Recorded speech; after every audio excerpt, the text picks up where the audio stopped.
Hello and welcome to my little cooking show. Today we're going to make these awesome cinnamon buns.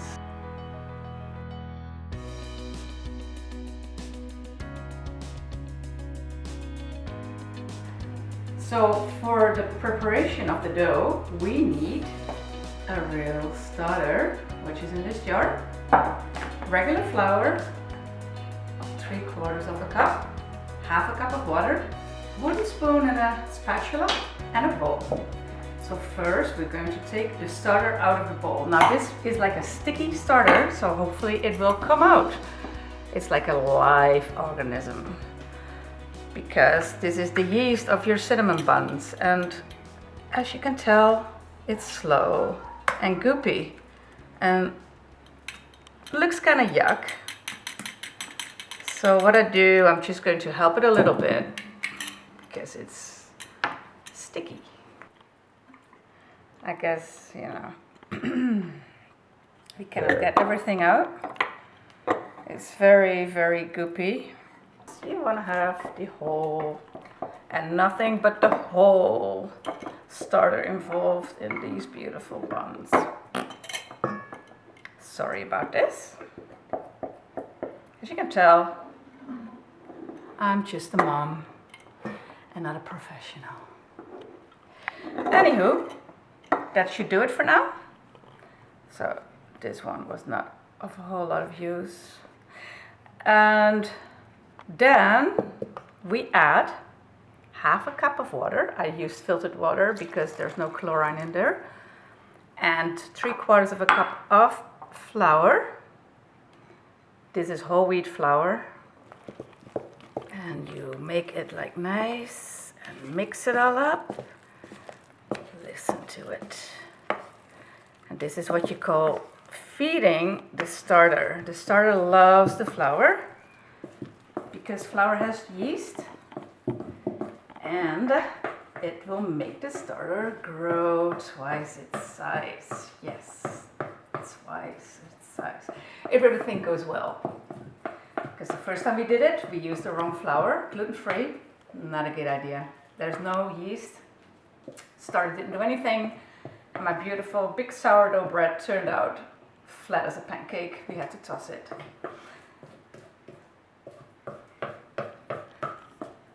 All right. Now, this gorgeous mix is going to be put back into the bowl, or sorry, the whatever you call it, mason jar, I guess. And upsy daisy. It's very cohesive, like it sticks like chewing gum. Then you place your elastic band at the level of the yeast, and I think it's already there because it somehow was here. I fed it and it's still the same level. And now we have to let it sit in the fridge for 3 to 6 hours. So let's go to do that and we'll be back.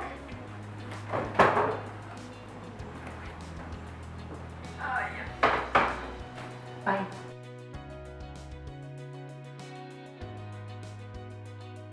Welcome back. It's the next day and we're going to take the starter out of the fridge and place it into a room temperature environment.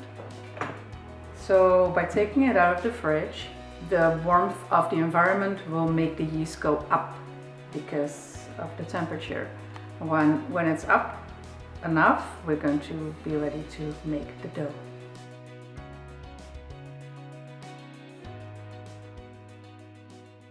Hello and welcome back. We're going to start making the dough for the cinnamon buns. Very exciting and a bit more complicated. First, we're going to warm up the milk. This is, I believe, 3/4 of a cup of 2% milk. That we're going to pour in here because I'm going to do it the easy way and warm it up in the microwave, or as they say, nuke it. And 2 tablespoons of unsalted butter. And I put a little bit more in there because it makes it nice and gooey. And I guess we're just going to put that for a couple of seconds into the microwave. to warm it up. Right.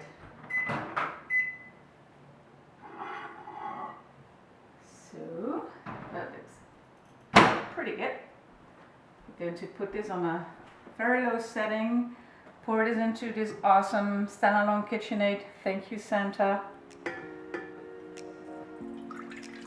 Oh, the butter is still a little bit solid, but that's all right. And we're going to add a little bit of salt, just a tiny smidge.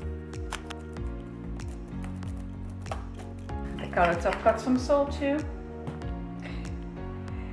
And we're going to put it on a very low setting. I'm going to add the flour. Now this is going to be a delicate process since it might fly around a little bit.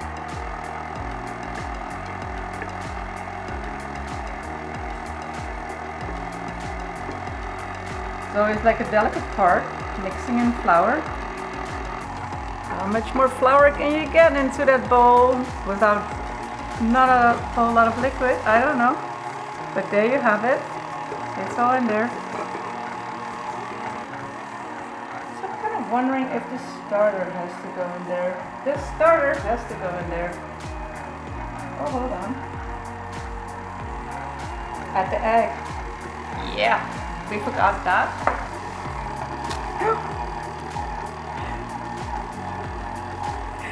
That was a shocker. And the starter. This is a very bubbly, active starter that we harvest.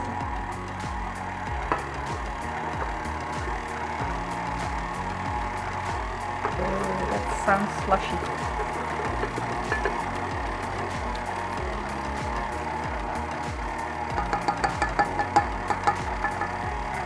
Very gooey stuff. And let's just let this run for like a minute or so. I have to take this all off and it will fall down by itself. It's always such a weird part, this part.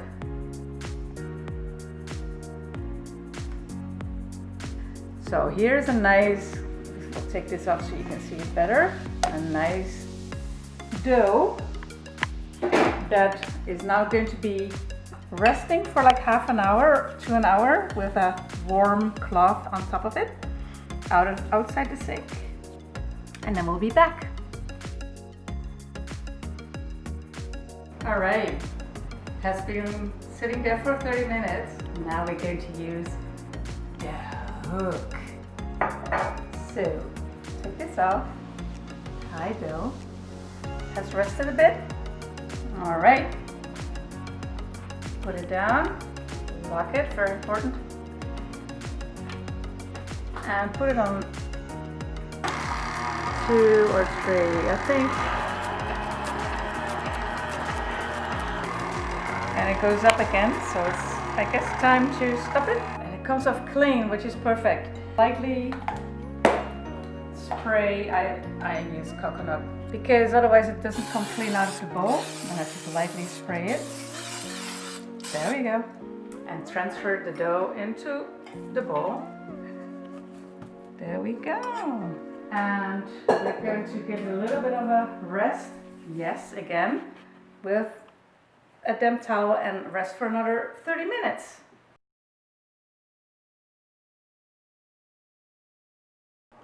The next day, let's do the reveal. Oh my word, it's huge. So we first have to deflate this a little bit. So I'm just going to fold it a little bit to let the gas out. It's very sticky. And then we let this sit for like 50 minutes to cool down. So I'm cleaning the island, spraying some oil on it, dusting on the flour, and roll the dough. Let's make the filling and get this one out of the way. So first we melt some butter. 2 tablespoons, roughly. And I put it on, I don't know, 20 seconds. And in the meantime, we're going to make half a cup of sugar with 3 teaspoons of cinnamon. Beautiful. Mix it up. It smells delicious. And we set it aside for now. If this was smelling TV, you could have smelled this delicious odor. And then the butter is oops, kind of melted. I'll just tease it a little bit with this one to make it all like gooey.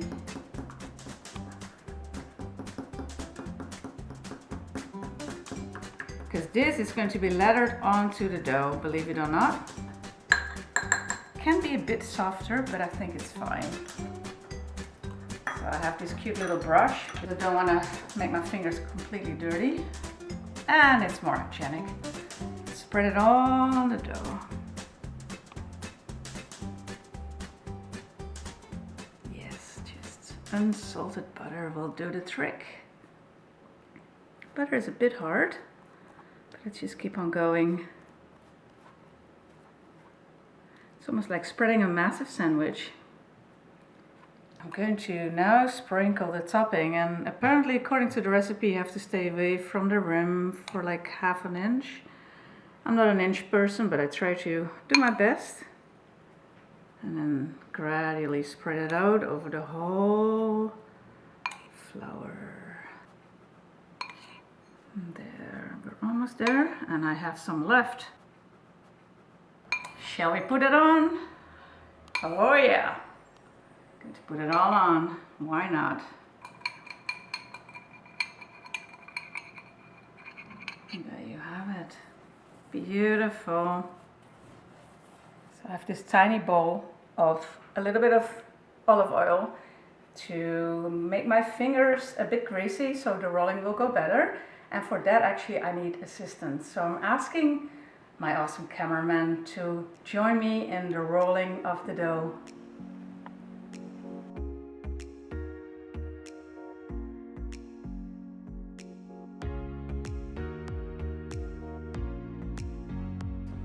Last time, or the first time we made this, the ends were a bit weird, so I decided to just cut that off because there's just dough and no filling.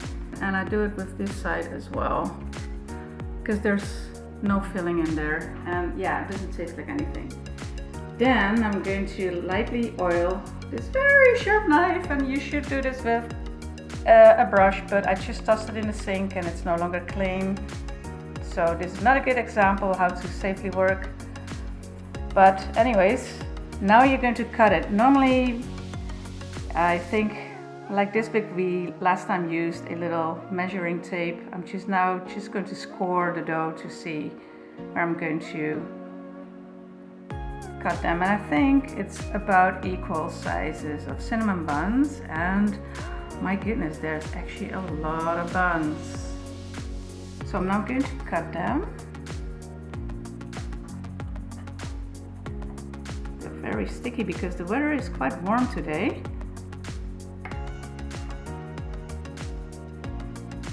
And I think I have to oil it again because it's really sticky.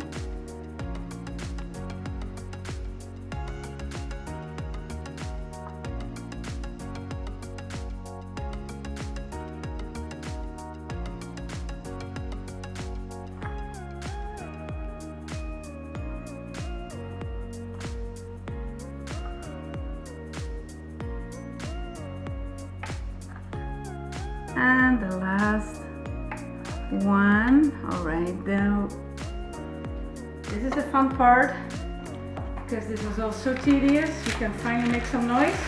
There's some parchment paper. Crinkle it all up. And you know why? It will fit better in the shape and it won't be so stiff to fly.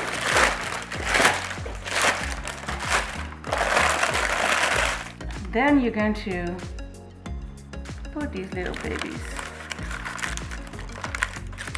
in there as well as you can.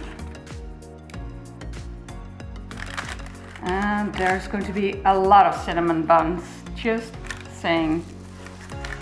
Way more than I expected. Let me put this one here because it's a bit falling apart. Oh my goodness, these are going to be good. We're going to put this in the oven now after it had like at least 2 hours of rest because it went outside. Look at that. Beautiful. We're going to put this in the oven for 45 minutes on 350 Fahrenheit. Hot, hot. Wear your gloves. And there they go. They smell already good, good. Okay, 45 minutes and we're on. Oh my gosh, they smell so good. So it came out of the oven. We had it like cooled down for at least 15 minutes because otherwise it's way too hot. After you put your icing on it, which is an optional thing, you can cut it and enjoy.